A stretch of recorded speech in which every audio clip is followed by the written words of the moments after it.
Welcome back to the Sip and Swish Podcast. Here with Nick Reed and Lucas McLean, I'm Jason Stoltz. We've got a few beers in front of us, and we're ready to talk some All-Star Edition basketball. So let's jump into the first quarter, where we talk about the best and worst from the last week in the association, or as we refer to it as sipping or swishing. So, DeMar DeRozan swishing over the last week. His team winner of 5 in a row, 8 out of 10. I know you guys have lots of good insight and stats. Let's hear it. All I can say is 52-point game, finally claiming his throne as the top scorer of the Toronto Raptors, away from the great Terrence Ross. Yeah, right. I don't know, he should be in the MVP conversation right now. I don't know if top 5, but definitely top 10, because they're 17-3 in the last 20, and a large part of that's just DeMar, and he's averaging 35 points a game in the last 5. His mid-range game is now elite. Like, it was perfect and good and all, but now it's top-notch. I think a huge proponent of the DeMar DeRozan evolution is he's now playing power forward for like 7 minutes a game. And I think the power forward DeMar being able to post up, that's always been like his second option. It's always, the mid-range, and now he's got this post game that can really take it to smaller power forwards. Some of that Kobe action going on. He's definitely like a mini Kobe right now. I mean, he's just shooting outstanding from the field. His 3-ball is still inconsistent. It's doing better. He's got it now. He's got a 3-pointer now. He's very average at threes now. He used to be terrible. It was like 29%, right? Now he's shooting 35. It's very average, but it's a threat now. Before, like, people were they were backing off of him. Now they can't. The last 4 games, Milwaukee, they played twice. They played the Nets. They played Chicago. And I believe they played, like, the Mavericks or someone before that. Yeah, but those Bucks matchups should be hard for DeMar. You've got Bledsoe that would switch on him. You'd have Brogdon. You'd probably have Antetokounmpo occasionally. Like, there's, like, a solid defensive squad. Deladova. Like, there's no reason why the Bucks should let DeRozan drop 52 on them. But he's averaging, like, prime Kobe numbers right now, which is kind of scary. Yeah, man, he's a 3-time All-Star, averaging 6 points and 2 assists better than his career average. Mm-hmm. That's pretty impressive. He's slaying it right now. Also swishing, Steph Curry. We talked about him a little in this segment last week, but guess what? He's playing too well to leave out. We've got to talk about him. 5 straight wins for the Warriors. He's scored 32, 45, and 29 since our last pod. In his last 5 games, he's scored 176 points, shooting 57% from the field. In the same period, he's made 33 3-pointers on 53% shooting. That's insane. I think the best part is actually watching his game, because he was out for a really long time. He was out for 9 games, and 10 games, and you forget how I kind of forgot the mystique of Steph Curry, and then watching him come back, especially that 45-point night in 3 quarters, he was taking 35-foot bombs, and it was like 20 seconds still left on the shot clock, and I was like, I kind of forgot how insane Steph Curry is. Were we seeing that version of him earlier this year? I don't know. I don't think we saw that insane MVP style Steph Curry, which I kind of think he might be like the forgotten superstar right now, because everyone's talking about Harden and everyone's talking about LeBron, and then you have the up-and-coming guys like Giannis and all of them, and really nobody's talking about Steph Curry. They were even talking about Durant more than Steph Curry because Curry was out. Right, I feel like Durant kind of claimed the throne on that team during the finals last year. Yeah. And then that carried through the beginning of this season. Steph gets hurt, comes back, and now he's the Steph that we all loved, from 2 seasons ago. Mm-hmm. I jotted down a note. I was just curious to get your guys' take. Where do you feel he is right now on, like, the likability meter? It feels like the kids wanted to be him. He was the face of the NBA before the Durant, move. Right. And then last year, everyone kind of turned on him. Not like we turned on LeBron, not like people have turned on other superstars, but it's just been an interesting ride, it feels, ever since Durant arrived there. What's your guys' take on where he is right now in terms of public perception and, like I said, for lack of a better term, likability? I think his likability is like, it's plateaued right now. It's almost, when he plays, it's like watching LeBron play in the sense that you expect this greatness, and it's no longer a shock when Curry pulls up from 30 anymore. It's like, okay, we know you can do that. We still love it, but it's not like a whoa, and you're not gaining more fans anymore. Like before, you were just skyrocketing because you're doing something and no one else in the league could, but now after 3 years of watching you do the same thing over and over and over again, I don't know if his likability is going up anymore. I think it's probably this is it. Like, this is peak likability Steph Curry. I can agree with that. I mean, I love Steph Curry. I love Steph. Love watching him play. But the Durant move really put, like, maybe not a damper on him, but it's just like, oh, well. The whole Golden State team. Yeah, right. It put a knock on them, like, oh, you guys weren't good enough to win, so you had to go get Durant. It's like, Durant wanted to go there. Which sucks because they were good enough without Durant. Like, they didn't need Durant. They were in the finals every year. Like, they didn't need this second best player in the league, and then they got him. Now it's not even fun. Nice. Yeah, it went from Durant being my favorite player in the association and the Warriors being maybe my favorite team to watch to me really disliking Durant post that decision and me rooting against the Warriors in almost every game. Yeah. One other thing, not to monopolize our Curry time, but wondering if you guys had any thoughts if you could put him on another team. Ooh. And that team would then become an instant championship contender. Man. What team would that be? The one I thought of was New Orleans. Wow. I thought if you put Curry with those big guys, that's a really good choice. It's, at least for me, it was the biggest potential jump. Mm-hmm. You're taking someone that's probably at best a 7 seed and making them a championship contender. I think that's probably right. I think, man, because then you have 2 superstars. You have Drew Holiday, that's good. I think the problem with that team, the only problem would be is that there's no role players, really. They have Darius Miller, and they have, I can't remember the other guy's name, but he's shooting lights out from 3, but they're not good enough role players. I would love to see him on the Nuggets, because they have all the youth young players. They have Jokic, who will be a superstar.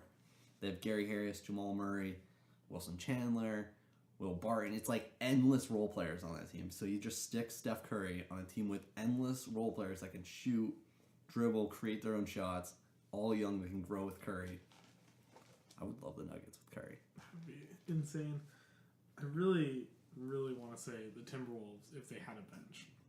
I think if you throw Steph Curry instead of Jeff Teague, like, that just opens the floor so insane for Wiggins, Jimmy, Towns. That would be cool.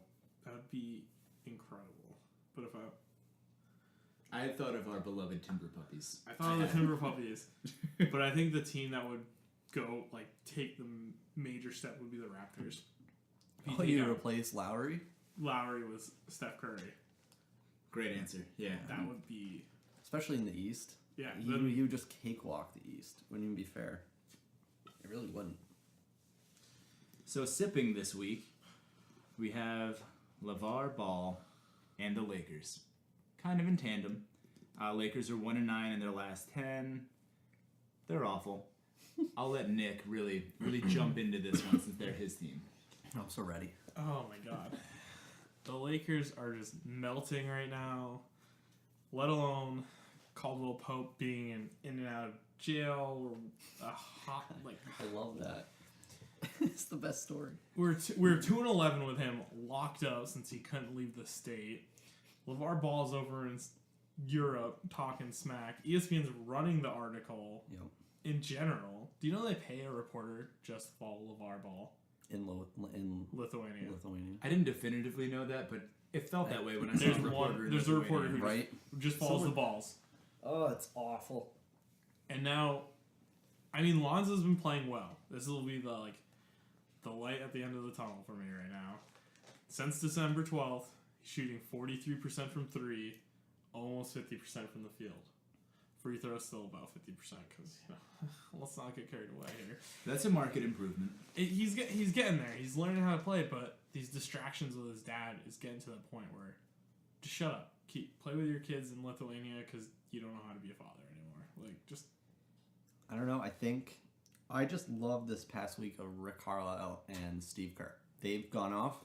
I don't know if this is going to be a tipping point of the whole LaVar Ball thing, but I hope it's a push towards it and not just another, knock on the timeline of the LaVar story. We're getting there. But Rick Carlisle just went off on ESPN, was like, no more. You should not be reporting on LaVar anymore. It's just feeding the fire. You're just getting clicks. You laid off so many people. You laid off 100 journalists. And you hired one just to follow LaVar? Are you kidding me? Carlisle is the head of the Coaches Association, and he thinks that it's going to be like a real rift now. Like, the next talks, the next meetings are going to go into ESPN having to cut back on these sort of articles. I don't know if that's actually going to happen, but... Did you see what Stan Van Gundy said? I didn't see what Stan... So, January 19th, there was supposed to be this, ESPN gets all this extra access into the Pistons, and now he's going, no. Good. You're not, we're not holding you from the press conference or anything, but we're not giving you all this extra stuff. If you're going to trash the coach, which you're trashing all the coaches, right? We're not going to accept it. The coaches are uniting against ESPN. What do you think of Steve Kerr's comments? I thought they were extremely accurate. And he was saying that it was mostly society's fault that this is what's happening. Too many people, too many fans love the clickbait. They love seeing LaVar's face. They love saying, oh, what drama did he do next? Right, I mean, it's what we're choosing to consume. Right. And they're giving us what we want. And Kerr says, do you blame ESPN or you blame the fans? Do you blame people? So I think it's both to blame. I mean, I think it's hard to blame ESPN, honestly. I mean, they're ESPN's goal, right, as a business is to make money. True. And if we're all... It's the new Kardashians. The Balls are the new Kardashians. Maybe with a similar curse. We'll find out in the long run. But as the only father on this podcast, let me just say, LaVar, I disagree with your parenting style. And honestly, in all sincerity, I think we've actually seen reverse racism throughout this whole thing. I think people aren't holding LaVar accountable because he's black. And I think every time I've heard kind of the opposite, oh, if this was a white parent, doing this for their children, we would applaud it, blah, blah, blah. No, I'm calling bullshit. All right. So, like I mentioned at the top, this is an all-star edition of the Sip and Swish podcast, which means we're giving the people what they want. The Lucas list. Twice as long this week. It's covering the second and third quarters of this pod. And he's going to give us the 5 starters from the East and 5 starters from the West as he sees them for this year's NBA All-Stars. And Nick and I will agree or hopefully disagree because it's more interesting. Okay, so the number 1 point guard in the East, number 1 guard, I have Kyrie Irving. He's averaging 24 points, 5 assists, 4 rebounds. He's almost in the 50, 40, 90 club. I just feel like this is an obvious pick for guard. He's a top-tier guard. He's on the 2nd best team in the league. Celtics have the best defensive rating in the league, and they have the best defensive lineup when he's on the court. So he's actually one of the best defensive point guards now. That's a complete 180 from last year. And I think the biggest thing is he's the only player on the best team in the East that can create his own shot. No one else on that team can. And the stat to prove it is 35% of all of Kyrie's shots are assisted on. Everyone else on the team that scores more than 8 points a game is assisted on 70 plus of their points. Kyrie's the only one that can create, and I think that that creates a lot of offense for everyone else. So when he's trying to create, people are going off ball screens, they're cutting. Just Kyrie is the complete package for this team, and I just feel like it's an obvious choice. It's a pretty deep dive right there. Those were some good stats. I'm gonna hit you with a couple that say maybe he's not so deserving. He's not top 10 in any major statistic. So he's not top 10 in points. He's not top 10 in assists. He's not obviously top 10 in rebounds. That's not great. You know, I mean, it could be better. He's also 22nd in efficiency. That's true. And a lot of the stats you brought up, while totally relevant, and trust me, I agree, you use the eye test, and he's crushing it. Yeah. But a lot of the stats you brought up do they inherently take into account the play of other people around him. You know, like the lineups that he's playing with. And yeah, I mean, if you're going to make an argument for him not being deserving, that would be the argument. Right. It's tough for me. I really want to say John Wall. He's not deserving. Because he's 19 points a game, 9 assists, a couple rebounds here and there. No way. But I will say Kyrie. I think the Celtics, as amazing as they were last year with Isaiah, Kyrie this year is just taking him to a different level.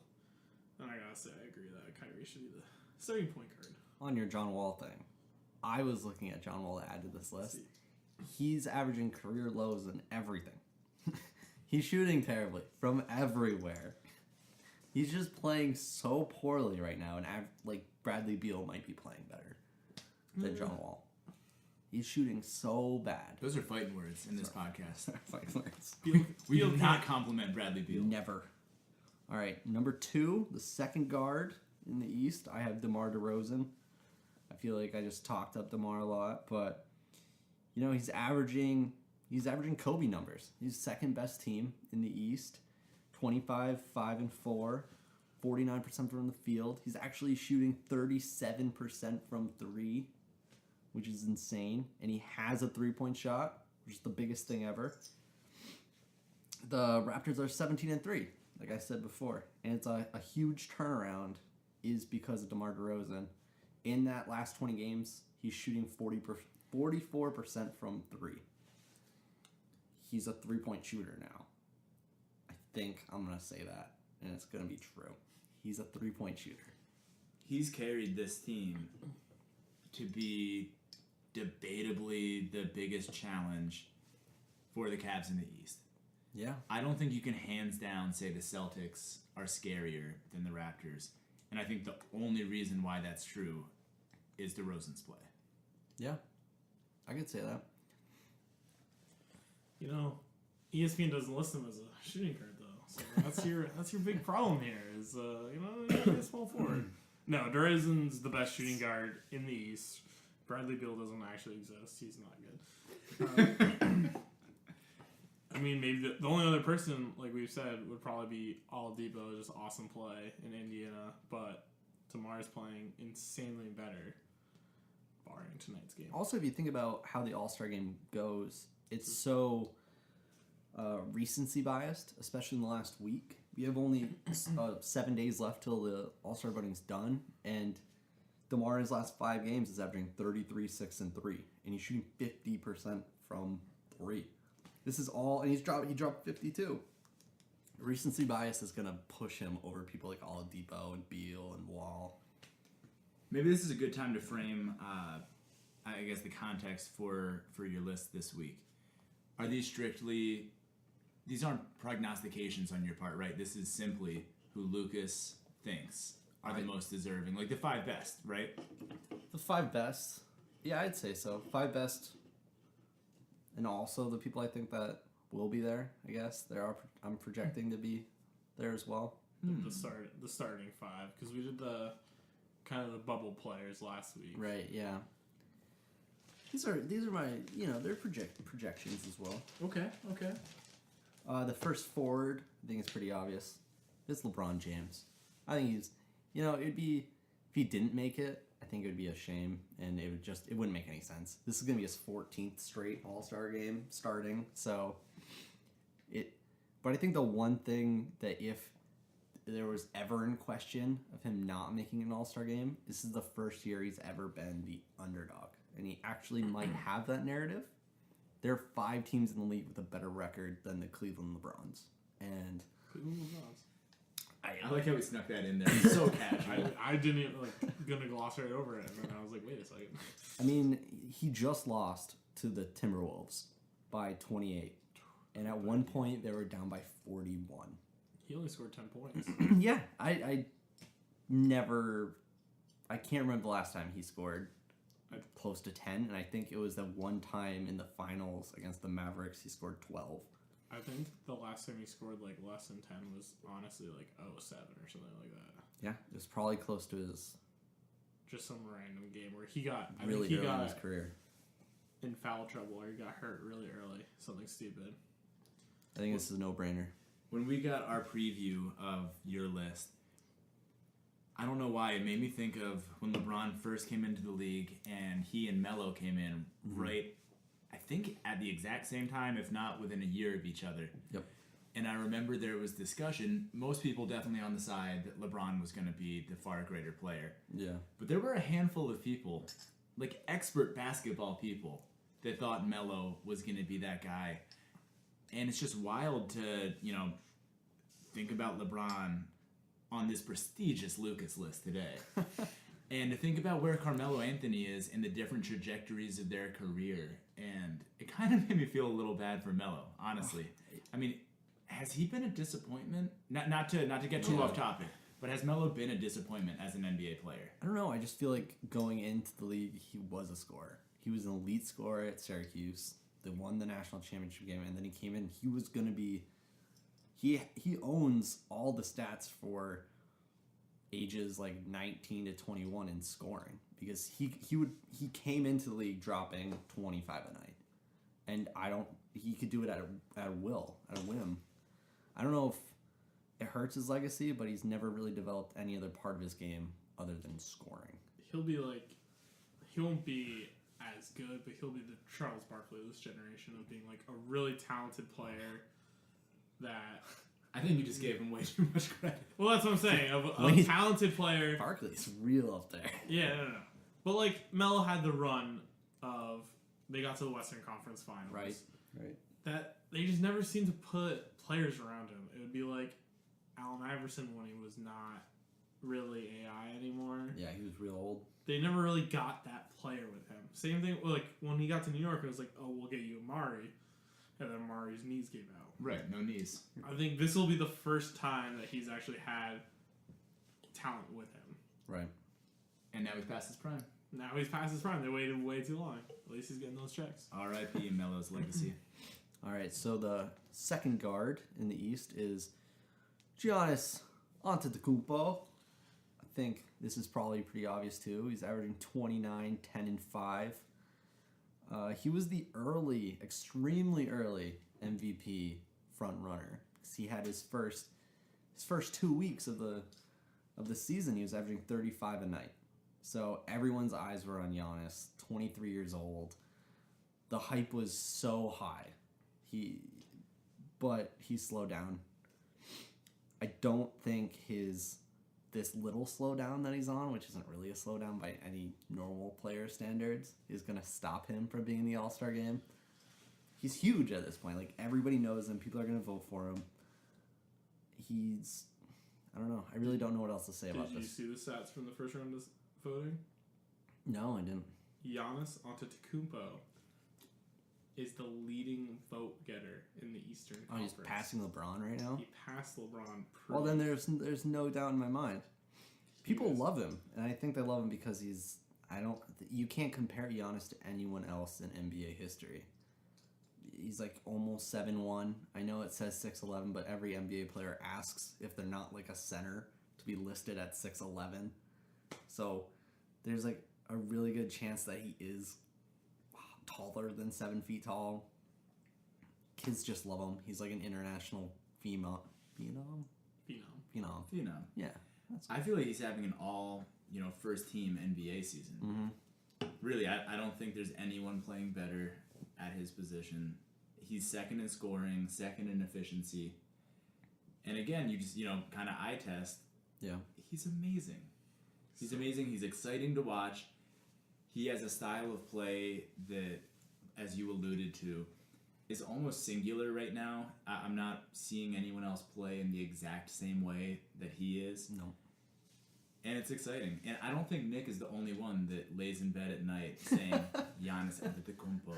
Giannis Antetokounmpo. The biggest thing might be he's actually playing at center. And he's strictly playing at center in most lineups because they don't have a center at all. Their only center is Thon Maker, who apparently by Bucks fans is not an NBA ready player, and he's already 25. The problem is the Bucks cashed in on this. We need a win with players of John Henson. I don't understand the GM's thought process with any of this. Teletovic, they're paying a lot. John Henson, Deladova, they're paying $13 a year. They don't have this cap room, and they need to shed it, and there's no more Philadelphia 76ers. You don't have a guy you just throw. Here, take all of our cap. We'll give you two money. picks. Thank you. And they'd be like, okay, we'll pay over, whatever. So I think the last forward is going to be Joel Embiid. 24-11. He's shooting worse than last year, but I really don't think that's going to be a factor. Without Embiid, the 76ers are only 2-7. And then with him, they're 17-12. They should be the 6th seed right now. And they're fringe playoffs just because he's been injured. But I don't think his injury is going to hinder him from being in the All-Star game. He deserves it. I think he'll just be in the All-Star game off the fact that he's so fun on social media. He's on social media all the time. He'll just be like, all right, guys, tweet for me. And all of a sudden he'll get a couple 100,000 votes, 50, 60,000 votes. I think Embiid's biggest thing is I think it brings up the question of how much time in the regular season is it acceptable to miss and still make an All-Star game? Because right now he's missed a fourth of the season. It's a great point, yeah. I will point you to the direction of Kobe Bryant getting an All-Star game with, I think, 2 games played. It had to be something like that. See, that's what I think there should be a minimum. I think the league needs to restrict this and make this more of a high-statured award. But it feels like everything the league has done in terms of the All-Star game, they've just made it more fun and cheaper.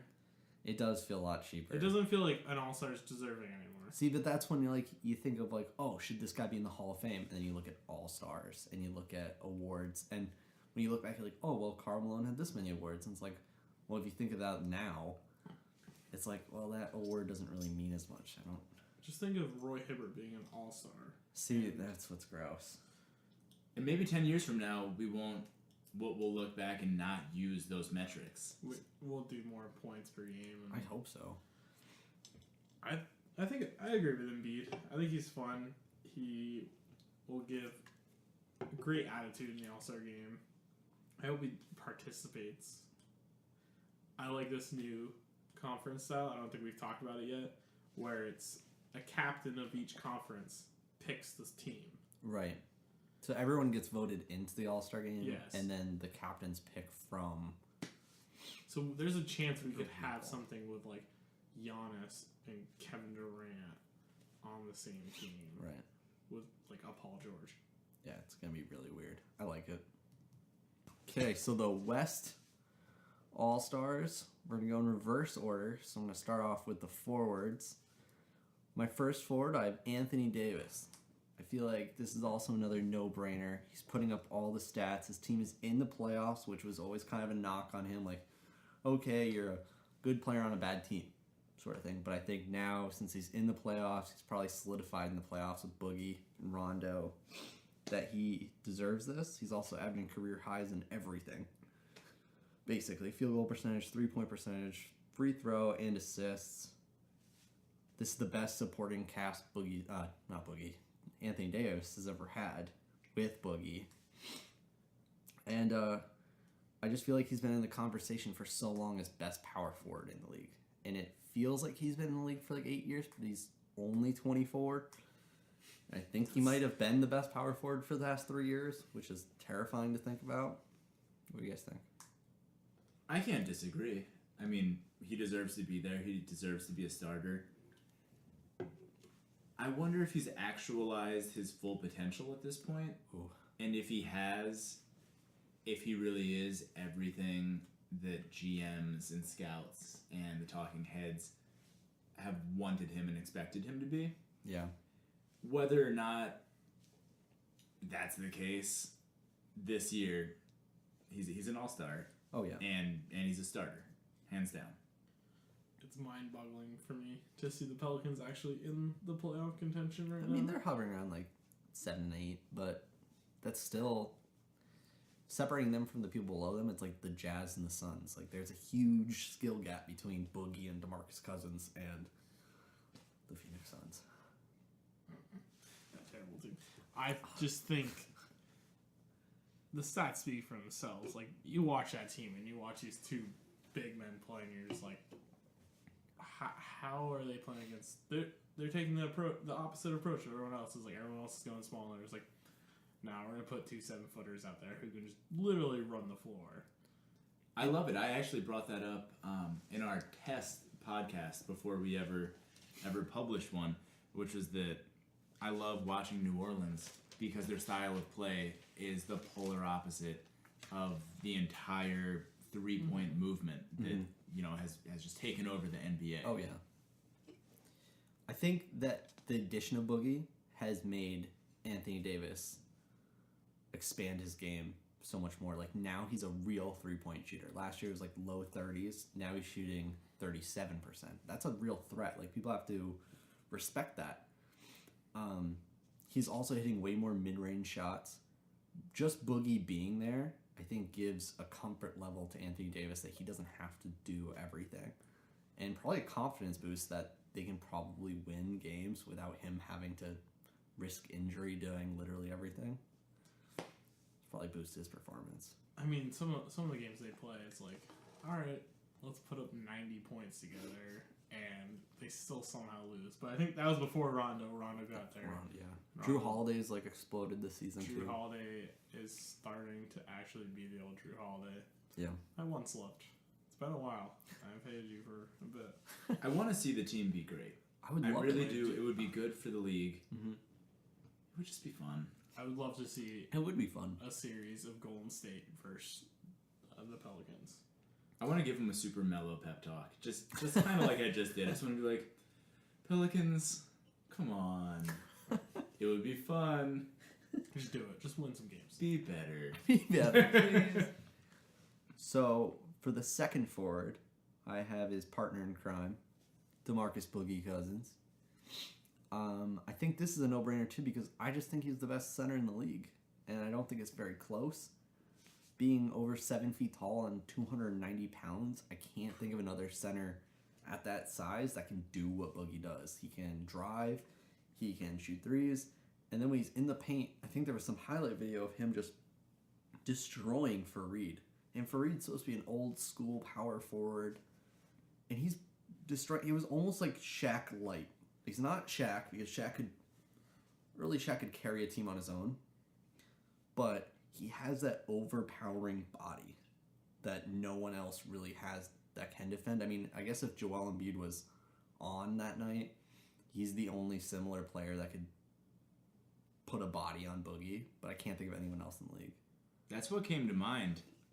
I don't know if I put Boogie ahead of Embiid, and I know that's kind of crazy, but so is Boogie.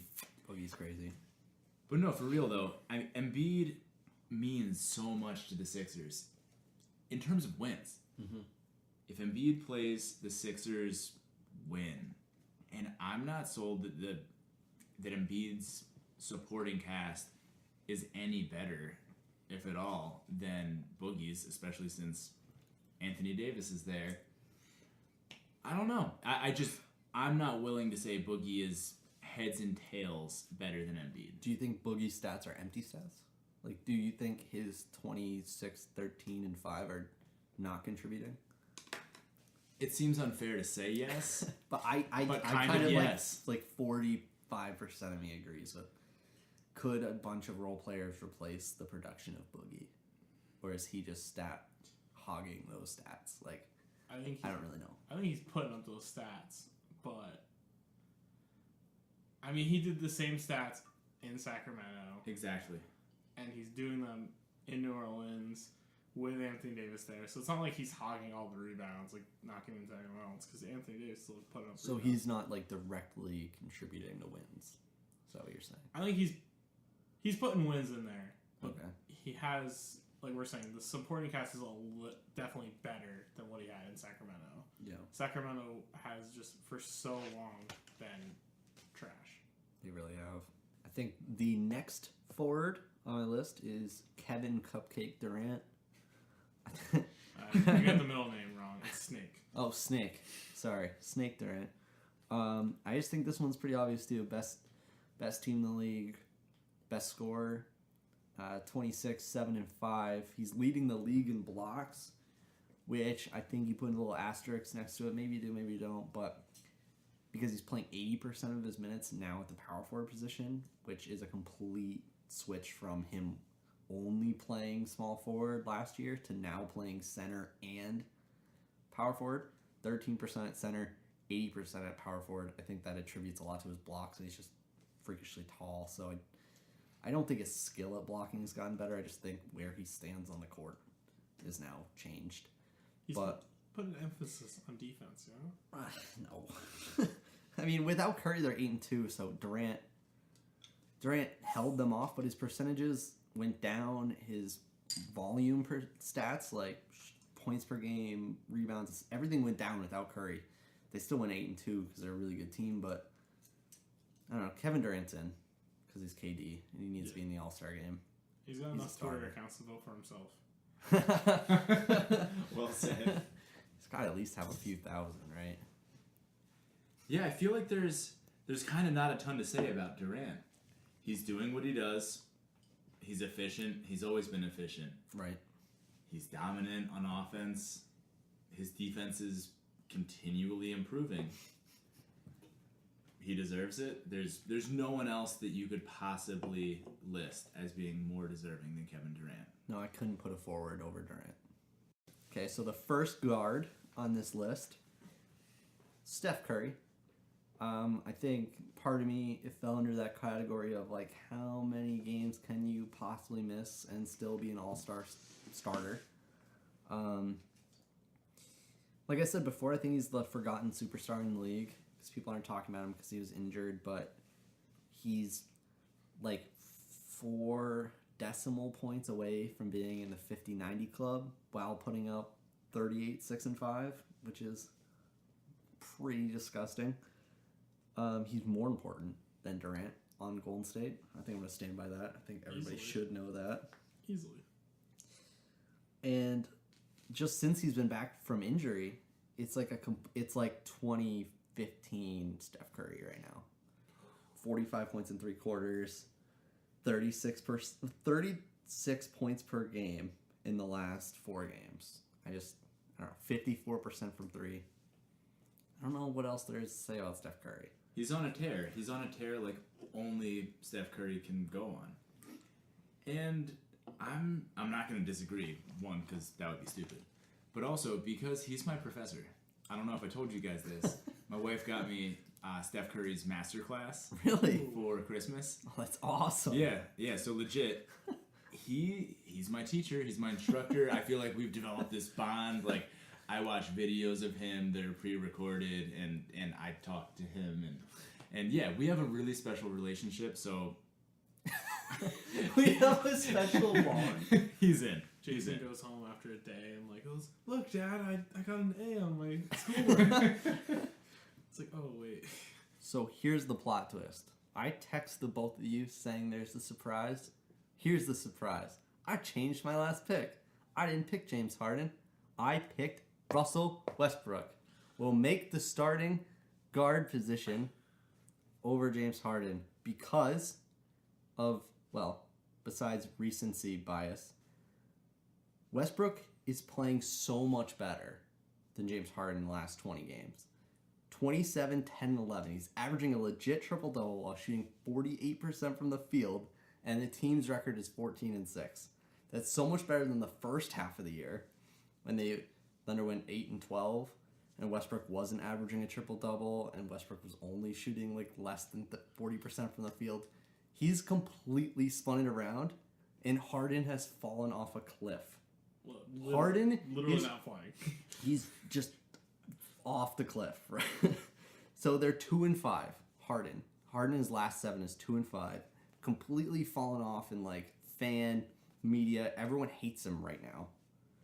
And he's gonna miss 3 more games. He's gonna be out for 2+ weeks. Westbrook still has 4 more games.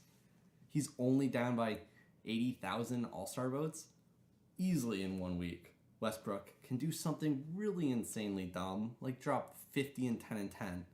He's going to gain 100,000 votes just in 1 game. I think Westbrook deserves it. I think he's going to make it. I had a weird suspicion when I was looking at this list that Westbrook wasn't on it when Steph Curry was out for so many games. I appreciate the switch, and I think it does play into your people missing time, missing the All-Star game. He's going to miss a lot of time. It's a minimum. Taking a stand against missing games. It's a minimum of 2 weeks. It's a minimum. And like we said, the All-Star game is... Let's see All-Star game.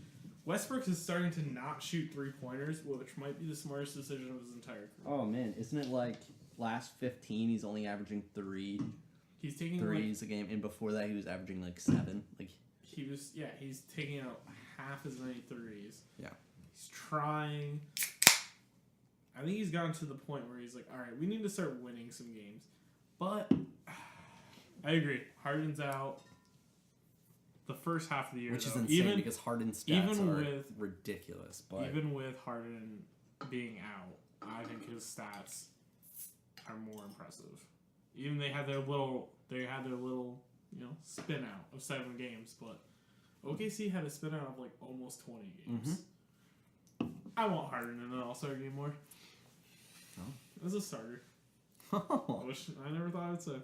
Wow. No, you're the ultimate Harden hater. I love this plot twist. Yeah. Thank you. Yep.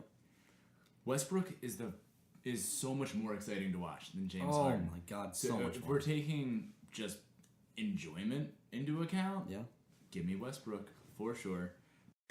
Everyone's favorite quarter, the fourth quarter. Ending of the game, ending of the podcast. This week, we're going to choose some real marquee matchups. Switched it up from last week.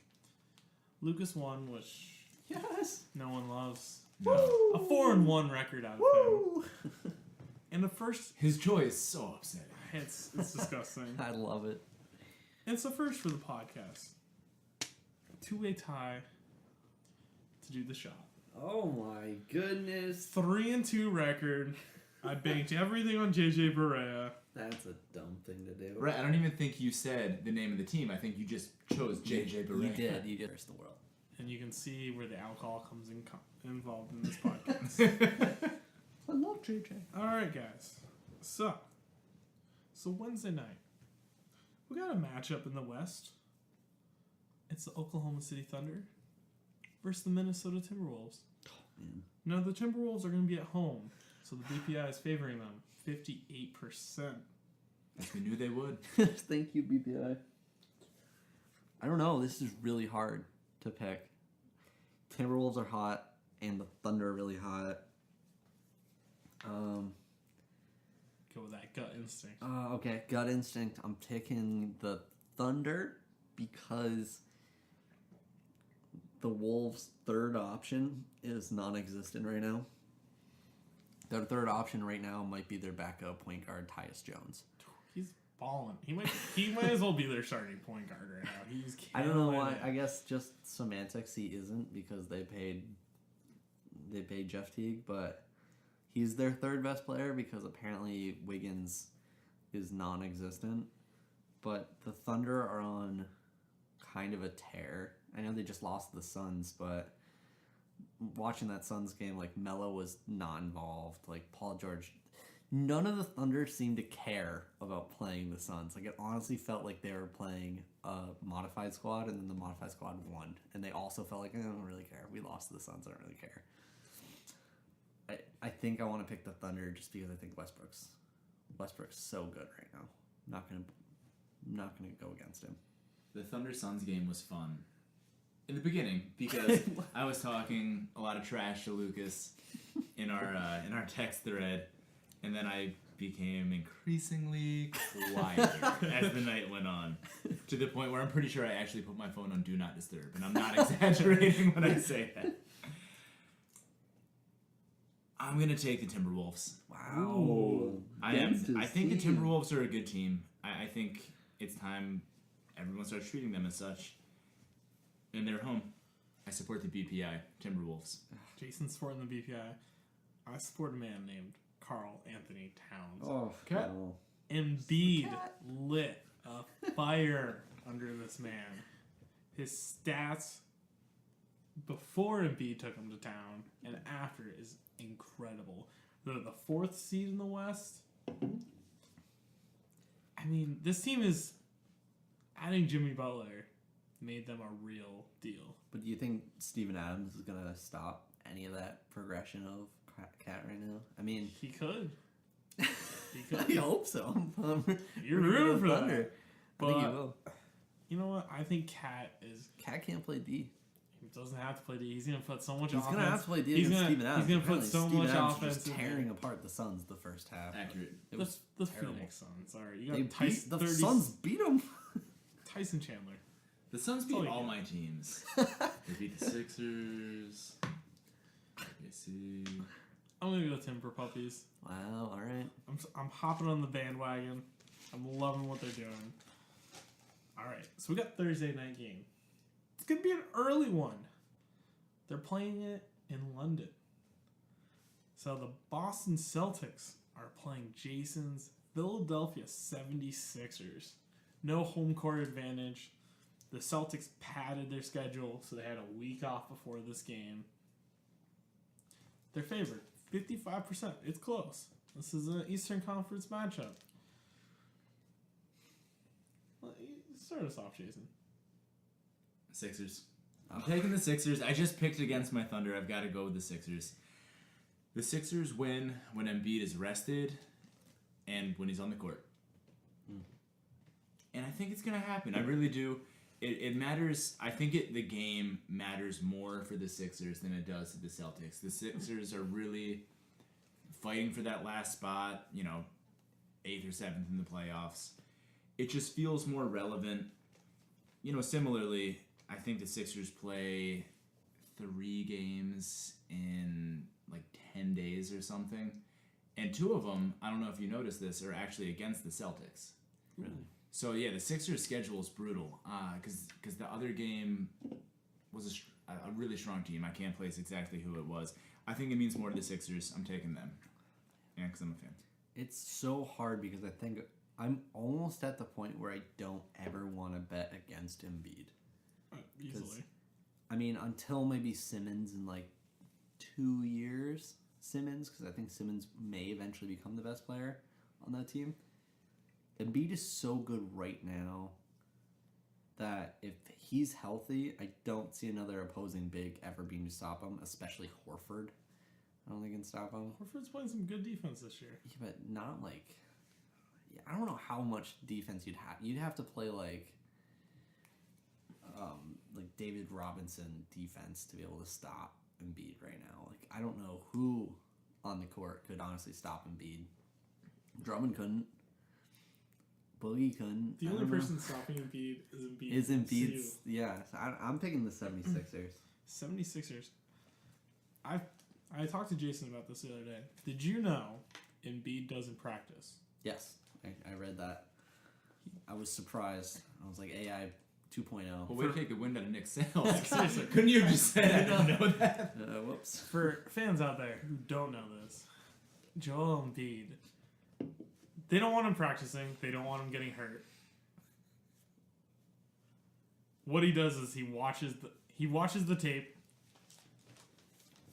And the coaches tell him what to do. Yeah. That's it. That's all he gets.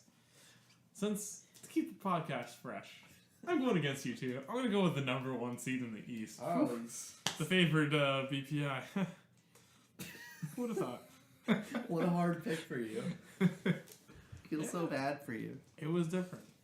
All right, Friday's night game. I named this game the Twin Ballers versus the Twin Towers. It's the Portland Trailblazers versus the New Orleans Pelicans. Now the Pelicans, 60% favorite at home. Really? You guys talked up Anthony Davis and Boogie, so... I think the Pelicans will win this. Because if you think about the Trailblazers big men trying to guard the two Pelicans, like, I don't even know who this center is. It's that guy that they sent from... Nurkic. It's Nurkic trying to guard Boogie and Anthony Davis because their power forward will be Noah Vonleh. I know enough about Noah Vonleh to never over Noah Vonleh. Sorry, Devin. Yeah, so I'm going to pick the Pelicans because Boogie and Anthony Davis are in a completely different league than any big man on the Blazers. And Lillard's having a bad year. Agreed, unless LaMarcus Aldridge is coming back for this game. Give me the Pelicans. I just don't believe in the Trailblazers this year. No. For whatever reason, it doesn't feel like it's clicking. Dame's having an off year, like we've highlighted. Pelicans. Yeah, I'm hopping on that Pelicans train too because these big men are just going to absolutely pummel them to the ground. It's going to be terrible. How much do you think that Trailblazers front office has screwed Damian Lillard's chances of going far into the playoffs? Paying playoffs? Evan Turner was brilliant. Wait a second. Paying Alan Crabb was brilliant. No. They got rid of him all. Yeah, they literally just traded him back to the Nets, and the Nets were like, yeah. They paid Crabb. They paid Turner. They paid Myers Leonard. They paid... Now they have Sean Napier. They have way too many terrible players on really long-term contracts, but they're all like mid-contracts, and you can't really trade all these like almost $10 million a year contracts. I don't know how they fix that team. Like, what they should have done was in the 2015 offseason, the Mozgov money offseason, they should have never paid anyone. That was the year where every GM was like, let's spend all of our money on role players because they thought it was going to jump another $20 million the next year. And they just shouldn't have.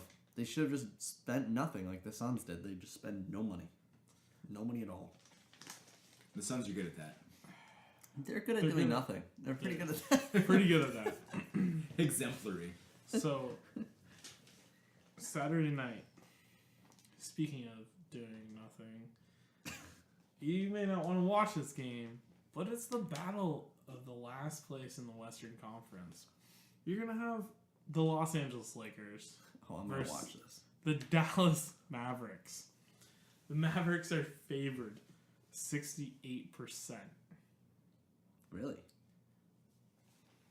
I'm going to go with the Lakers, obviously. You know, even with all the turmoil. No. Caldwell Pope is out of jail, out of whatever he has to do. Thank God the criminal's back. We were 10-16 with him, 2-11 without him when he was incarcerated. Best storyline ever. You know, we're just gonna gloss over it. Somehow his DUI turned into this massive, massive thing. The Lakers are gonna take this one. The Mavericks are awful. I'm actually gonna go Shawshank as well and take the Lakers. Wow. I like this. That's pretty good. This feels good. I think I want to pick the Mavs, and I think I'm going to, because I think Dennis Smith is going to have a game where he wants to prove he is the best point guard drafted. I think there have been a lot of, like, at the beginning of the year, there was a lot of rookies, matchup rookie battles. Like, there was De'Aaron Fox versus Lonzo, there was De'Aaron Fox versus Dennis Smith, but I can't remember the last time the Mavs played the Lakers. Dennis Smith is going to have a night. I really think he is. I think he's going to get like 22, 5, and 5. And that's not going to light up Lonzo, but they also have Harrison Barnes, who's super quiet and scoring always, but he's going to drop 20 and 8. And I think the Mavs will just bank on their veteran role players, just doing the bare minimum to beat rookies. I was worried you were going to say veteran leadership, which is kicked you out of the pod. Basically synonymous with saying like, "Oh, I love Bradley Beal." Like, no, get out. We don't like you the anymore. veteran leadership of JJ Barea. The the ghost of JJ Barea leading the Mavs. Right. Realistically, I'm just picking against the Mavs because JJ failed me. Now I have to do the shot this week. All right. Sunday night. It's quite a game. It's Hola Oladipo versus Mamba 2.0. Hey, Jay-Z. We got like it. We needed more singing and sound effects. We got Indiana versus the Phoenix Suns. I can't say we put the Phoenix Suns in this quarter yet because Booker wasn't around yet. He was injured for quite a while. It was a week and a half. And it was a bit more than a week and a half. He pulled the groin. Give him a break. His wiener almost fell off. That felt long. 57% in favor of Indiana. Now, this is a shooting guard matchup. Yeah, it's the second best shooting guard versus the ninth, apparently. Yeah, so obviously Oladipo's going Stupid Bleacher to wipe Report. the floor with him. He's number 2. No, I just don't.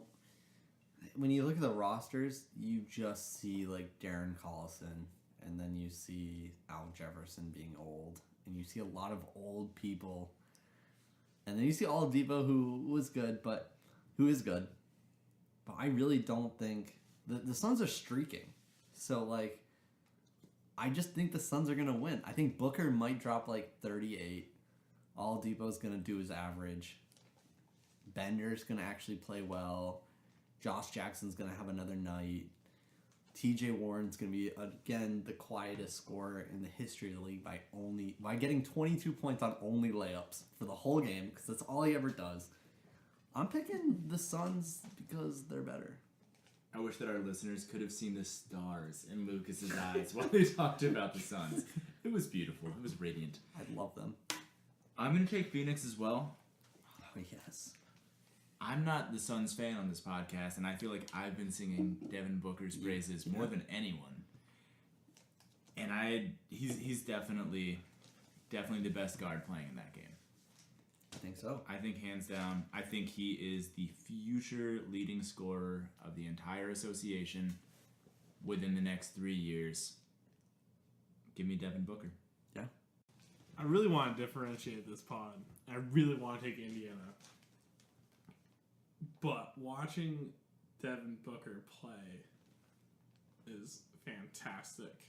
Tune in next week. See who the winner is. See who the losers are. Hopefully, it's Lucas. It won't be. It's better if it's Lucas. It's better for the society.